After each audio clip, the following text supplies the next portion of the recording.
मुख़्तलिफ़ शहरनि में आबादकारनि पारां वाहन ऐं शाख़नि जी खातिरी न थियण ऐं पाणी खोट ख़िलाफ़ एहतिजाजी मुज़ाहिरा करे धरणा हया विया। हिंगोरजा ऐं दादू में आबादकारनि पारां टायर साड़े एहतिजाजी मुज़ाहिरा कया विया। संदन चवणु आहे त वरियनि खां मुख़्तलिफ़ शाख़नि ऐं वाहन जी खातिरी नाहे थी सघी। पाणी खोट सबबि ज़मीनूं बंजर थी वयूं आहिनि। मुख़्तलिफ़ शहरनि में आबादकारनि पारां वाहन ऐं शाख़नि जी खातिरी न थियण ऐं पाणी जी खोट ख़िलाफ़ एहतिजाजी मुज़ाहिरा करे धरणा हया विया आहिनि। तफ़सील मालूम कंदासीं अब्दुल जब्बार चांद खां। जी अब्दुल जब्बार, छा अपडेट सां वधी?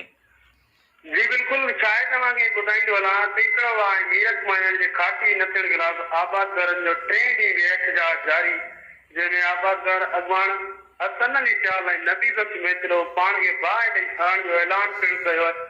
आबादकार समी सॼियूं लिंक रोड बंदि करे आपदा के खिलाफ हमले के खिलाफ सख्त नारेबाज़ी कई।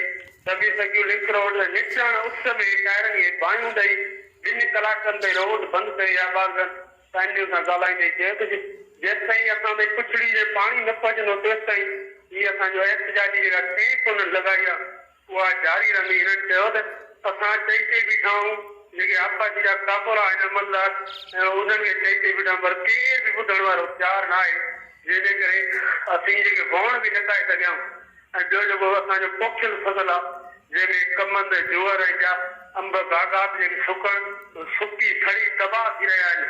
हिननि वक़्त वारनि खां मुतालबो कयो पीएम सिंध ऐं आबपाशी जे वज़ीर खां त असांखे घाटी खणाए छॾी वञे जीअं असां में पकियल बेचैनी दूर थी सघे। जी शायद ठीक है, वरी मेहरबानी अब्दुल जब्बार चांद अपडेट करण जे लाइ। नाज़रीन, हिंगोरजा मां अव्हांखे अपडेट कयोसीं। मुख़्तलिफ़ शहरनि में आबादकारनि पारां वाहन ऐं शाख़नि जी खातिरी न थियण ऐं पाणी खोट ख़िलाफ़ एहतिजाजी मुज़ाहिरा करे धरणा हया विया। हाणे